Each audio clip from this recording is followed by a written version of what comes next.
पाकिस्तान के कब्जे वाले कश्मीर में कैंप लगाकर आतंकियों को ट्रेनिंग देने के मामले में पाकिस्तान के सूचना मंत्री शेख राशिद का नाम लेकर यासिन मलिक ने बवंडर मचा दिया था। हालांकि बाद में उन्होंने सियासी अल्फाज देकर इस मामले को साफ भी किया। पाक के कब्जे वाले कश्मीर में आतंकी प्रशिक्षण कैंप चल रहे हैं, लेकिन यासिन मलिक ने कथित तौर पर पाकिस्तान के सूचना मंत्री पर इन कैंपों को संरक्षण देने का बयान दिया। इसके बाद ये बयान अखबारों की सुर्खियां बना और मलिक इस कदर परेशान हो गए कि उन्हें सफाई देनी पड़ी। पाकिस्तान के इंफॉर्मेशन मिनिस्टर शेख राशिद के बारे में आपने कहा था कि वो टेरर कैंप चला रहे हैं पाकिस्तान में। मैंने कहा कि जब 1990 में हमें सड़कों पे निकाला गया, उसमें chief of the army staff था अफजल बेग, मिर्ज़ा असलम बेग साहब, तो बेनज़ीर साहिबा की हुकूमत थी। And she declared that third independent Kashmir means the balkanisation, तो ये हमें एक्सेप्टेबल नहीं है। तो हमारे वहाँ पर लड़के थे, हमारे 3500 थे। तो मैंने कहा हमें जब सड़कों पे था उसने सिर्फ हमें शेल्टर दिया। तो आप पाकिस्तान ऑक्यूपाइड कश्मीर गए, आप पाकिस्तान गए, आपको क्या महसूस हुआ वहाँ पर? इंडिपेंडेंस की जो लहर है कैसी है, क्या महसूस करते हैं? यहाँ और वहाँ ये जो इंडिपेंडेंट कश्मीर की लहर है, it is a romanticism for Kashmiri people. अब ये है कि जब हम बात करते हैं सोल्यूशन की, पीस प्रोसेस की, तो उसमें भी यही सामने आता है कि किस तरीके से जो हिंदुस्तान, पाकिस्तान और कश्मीरियों के नेशनल एस्पिरेशंस हैं, हिंदुस्तान और पाकिस्तान के क्या कंसर्न्स हैं, how Kashmiri will accommodate them and how in return India and Pakistan You said Pakistan occupied Kashmir needs independence, is that right? या मैंने कहा वहाँ पर प्रो इंडिपेंडेंट कश्मीर की एक लहर है। जहाँ तक बातचीत का मामला है, वो पाकिस्तान भी गए थे, हमने पाकिस्तान में काफ़ी काम किया। जब भूकंप भी आया था, पाकिस्तान के लीडरों से भी बात की है, और उनका तो बिल्कुल पहलू अलग है। वो तो ये मानते हैं कि ये डिस्प्यूटेड है और इसको एक ही तरीके से हल किया जा सकता है कि पाकिस्तान और हिंदुस्तान अलग हो जाए और जम्मू कश्मीर आज़ाद हो जाए। आजाद कश्मीर की बात करने वाले JKLF के मुखिया यासिन मलिक हमेशा सुर्खियों में रहे। दोनों ही देशों के बीच उनके कई दौरे हुए और पूरे कश्मीर के लोगों की राय से भी वो वाकिफ हैं। ऐसे में सवाल उठता है कि यासिन मलिक दोनों देशों में किसके साथ हैं, तो उनका जवाब भी दार्शनिक हो जाता है। अच्छा, आप कह लीजिए एक जंग में शामिल हैं, इंडिपेंडेंट कश्मीर की बात कर रहे हैं, आप किसके गुड बुक्स में अपने आप को मानते हैं, भारत या पाकिस्तान?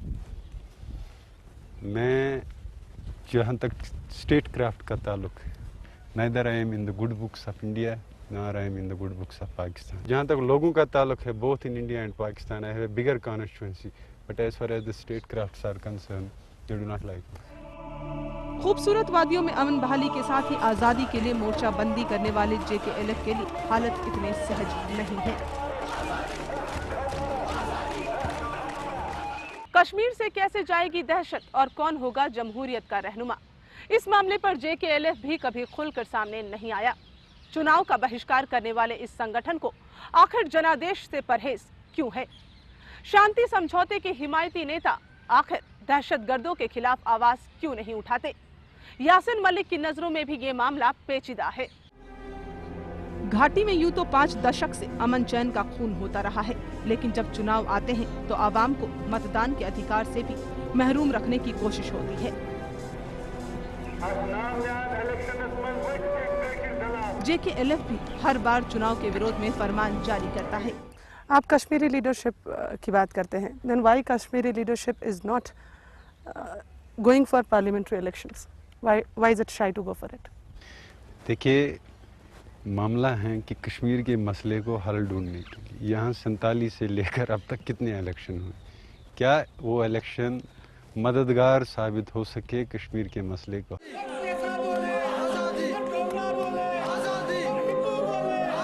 JKLF अगर अपना सियासी वजूद तलाश रहा है तो उसकी डगर इतनी आसान नहीं है, क्योंकि हथियारों से नाता तोड़ने के बाद उसे हिजबुल मुजाहिदीन से चुनौती मिल रही है।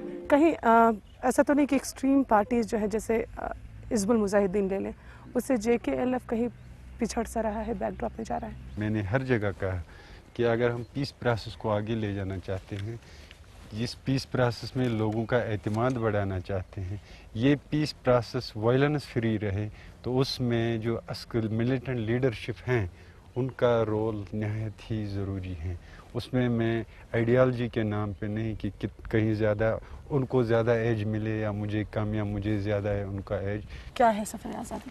अब जो ये सफ़र आज़ादी का है, इसमें मेरा ये है कि again to promote non violent culture in Kashmir, ताकि नॉन वायलेंट मूवमेंट जो है वो ज़्यादा से ज़्यादा इंट्रोड्यूस हो ग्रास रूट लेवल पे।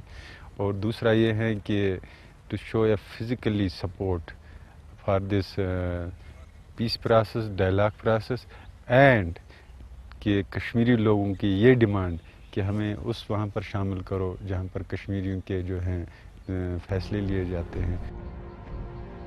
कश्मीर की वादियों को कत्ले-आम गवारा नहीं, लेकिन पिछले 5 दशक से खूनी मंजर यहाँ की बदकिस्मती बन गए हैं।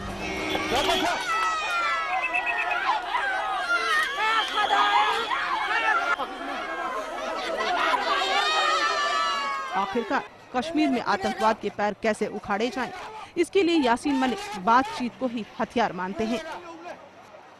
आपके नज़रिए से कश्मीर का सही सोल्यूशन क्या है? और मुशर्रफ साहब ने जो सजेस्ट किया कि LOC को परमानेंट बॉर्डर बना देना चाहिए, उस पर आपकी राय? जहाँ तक सोल्यूशन की बात है, तो जब हम सोल्यूशन की बात करते हो, माई आइडियालजी इज़ इंडिपेंडेंट कश्मीर। अब जब हम मसले कश्मीर को बातचीत के ज़रिए हल करने की बात करते हैं, तो ज़ाहिर है उसमें हर एक को फ्लेक्सिबिलिटी दिखानी पड़ेगी कि ये लेवल ऑफ फ्लेक्सिबिलिटी क्या होगी।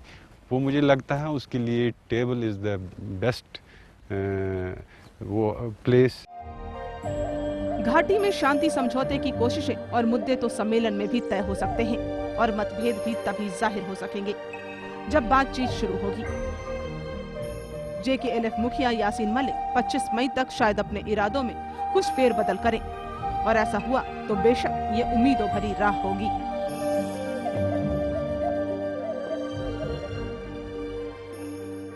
कश्मीर की फिजा में घुल चुका आतंक का जहर बेशक दूर होना चाहिए।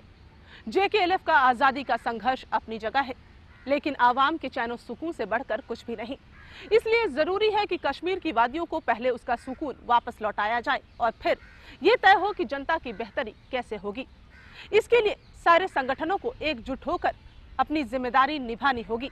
शायद तभी कश्मीर को आतंक की जंजीरों से आजाद कराया जा सकेगा। आपका नेता में आज बस इतना ही। अगले हफ्ते हम फिर मिलेंगे। नमस्कार।